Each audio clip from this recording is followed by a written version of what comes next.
वक्त है एक बड़ी और एक्सक्लूसिव खबर आपको दिखाने का और तैयार है हमारे साथ हमारे संवाददाता अनुवेश दिल्ली से। आइए जानते क्या है बड़ी खबर उनके पास। अनुवेश बताइए। Good afternoon.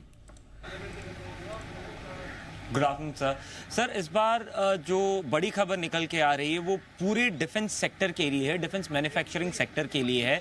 अगर हमारी सोर्सेज की मानी जाए, जो मोदी 3.0 या एनडीए 3.0 गवर्नमेंट बनने जा रही है उसकी प्रायोरिटी पे है डिफेंस मैन्युफैक्चरिंग, जिसको उन्होंने अपने जो उन्होंने मैनिफेस्टो लॉन्च किया था उसमें भी उसको मेंशन किया था। उसी के बाद जैसे ही मिनिस्ट्रीज बटी हैं उसके बाद राजनाथ सिंह जी जो अभी करंट डिफेंस मिनिस्टर हैं उनका ये साफ साफ कहना था, instruction almost one of the first instruction उनका ये था कि जो डिफेंस एक्सपोर्ट का हमारा टारगेट है उसको 2029 तक हमको 50,000 करोड़ तक पहुंचाना है। अगर बात की जाए करंट ईयर की, जो लास्ट ईयर खत्म हुआ उस वक्त हम लोग 21,000 करोड़ के मैन्युफैक्चरिंग पे थे, 21,000 करोड़ के एक्सपोर्ट्स पे थे। इसी के साथ साथ एक लिस्ट बनाई जा रही है जिसपे 100 से अधिक इक्विपमेंट्स जो हैं वो लिस्टेड रहेंगे और इनका जो एक्सपोर्ट होगा इसके लिए आपको कोई क्लियरेंस नहीं लेना होगा। मौजूदा समय में अगर आपको कुछ भी एक्सपोर्ट करना है, चाहे वो ब्रह्मोस हो चाहे तेजस हो, और जिस कंट्री को आप एक्सपोर्ट करने जा रहे थे हर बार आपको एक परमिशन लेनी पड़ती थी, एक तरीके का जो क्लियरेंस है वो क्लियरेंस लेना पड़ता था और उसी के बाद जाके आप एक्सपोर्ट कर पाते थे, जिसकी वजह से जो आपको ड्यूरेशन है एक्सपोर्ट का वो काफ़ी ज़्यादा बढ़ जाता था, जिसके वजह से काफ़ी सारे हिंड्रेंसेस आते थे। लेकिन अभी नए सरकार में मोदी एनडीए 3.0 में राजनाथ सिंह का और अपर मिनिस्ट्रीज़ का प्राइम मिनिस्टर ऑफिस से भी ये साफ साफ कहा गया है कि जो एक्सपोर्ट हमें बढ़ाना है डिफेंस सेक्टर में उसके लिए एक नई लिस्ट बनाई जाए। उसके लिए हो सकता है एक अलग कमेटी बनाई जाए जो ये मॉनिटर करेगी कि किस कंट्री को कौन सी चीजें आवश्यक हैं और उसको किस तरीके से हम एक्सपोर्ट कर सकते हैं, जिसके चलते लगभग अगले 5 साल में एक 100% से भी ज्यादा का एक हम लोग ग्रोथ देखेंगे डिफेंस एक्सपोर्ट्स में। और जो ये हम एक्सपोर्ट्स की बात कर रहे हैं ये सिर्फ डिफेंस पीएसयूज के लिए लागू नहीं होता है, बल्कि जो प्राइवेट सेक्टर्स हैं और वो लोग जो डिफेंस इक्विपमेंट मैन्युफैक्चर करते हैं उसको भी इसमें शामिल किया जाएगा।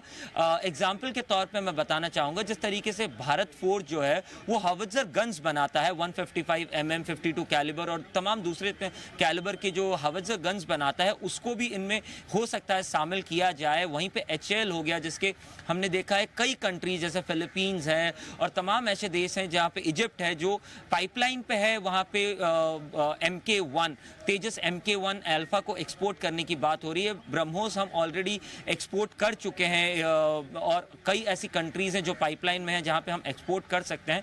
तो एक बड़ी खबर है डिफेंस मैन्युफैक्चरिंग कंपनीज को लेके, जिनको एक प्रायोरिटी के हिसाब से एक लिस्ट बनाई जाएगी और 100 से अधिक इक्विपमेंट्स या वेपनरीज ऐसे हैं जो उस लिस्ट में शामिल की जाएगी, जिसको हम अपने फ्रेंडली नेशंस को एक्सपोर्ट कर सकते हैं, जिसके लिए जो प्रक्रियाएं होती है उसको काफ़ी सुधार लाया जाएगा, उसको काफ़ी नॉर्मलाइज किया जाएगा और आसान बना दिया जाएगा कि हर बार आपको क्लियरेंस लेने की ज़रूरत नहीं है। आप जैसे चाहें जिस तरीके से अगर आपका इक्विपमेंट उस लिस्ट में शामिल है तो आप वहाँ पे अपने साथ जो सामने फ्रेंडली कंट्री है उसको एक्सपोर्ट कर सकते हैं। के लिए डिफेंस से जुड़ी बड़ी खबर, जहाँ 50,000 करोड़ का डिफेंस करने की तैयारी है और इस डिफेंस में न सिर्फ सरकारी कंपनियां डिफेंस करेगी बल्कि निजी कंपनियों का डिफेंस भी शामिल होगा, एक्सपोर्ट करेगी, माफ कीजिएगा, डिफेंस के एक्सपोर्ट करने की तैयारी होती हुई दिख रही। तो ये बड़ी खबर आती हुई दिख रही। 2029 तक 50,000 करोड़ का डिफेंस एक्सपोर्ट करने का टारगेट रखा है। और इस थीम पर आप बात ही कर रहे थे, लगातार 3 स्टेप में हुई है। आपको याद है मैं बार बार बोलता हूँ डिफेंस 2.0 एक्सपोर्ट का होगा, एक्सपोर्ट का होगा। अब आप देख लिए 2029 तक 50,000 करोड़ का डिफेंस एक्सपोर्ट इंडिया से होना है। सोच लो। अब आप ये सिर्फ एक्सपोर्ट है, इंटरनल यूज तो फिर अपना तो है, वो है ही चल ही रहा है। और मैं इसलिए बार बार जहां मैं लोग अरे सर बहुत बढ़ गए, अरे सर बहुत बढ़ गए। अब क्या बताऊं बहुत बढ़ गए मतलब क्या है, जब घटते तब तो नहीं लगता बहुत घट गए। भाई जो कंपनियां कमा रही है काम कर रही है तो बढ़ेंगी ना। ऑर्डर्स आ रहे हैं आपके सामने, देख लो ये कितनी बड़ी खबर है। ये लोगों को है ना समझ में जाते ना, इसमें कहीं ये नहीं लिखा ना कि एचएएल को कितना ऑर्डर मिलेगा ये वीडियो को, तो लोगों को लगता है ये कोई खबर है क्या। अरे यही तो खबर है।